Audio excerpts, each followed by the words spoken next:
Let's start our culinary journey with a refreshing caprese salad skewer. Grab a skewer and thread a cherry tomato, a fresh basil leaf, and a mozzarella ball onto it. Drizzle it with some extra virgin olive oil and a touch of balsamic glaze.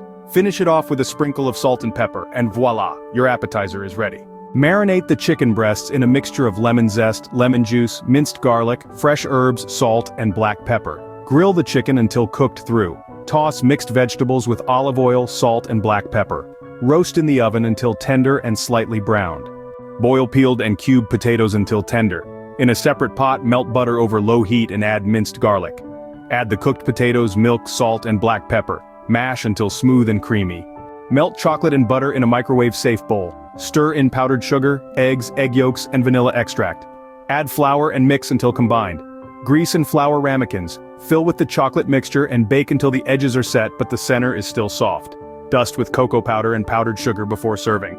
This complete dinner combines the freshness of a caprese salad, the savoriness of grilled chicken, the comfort of garlic mashed potatoes, and the indulgence of chocolate molten lava cakes for a fantastic and satisfying meal.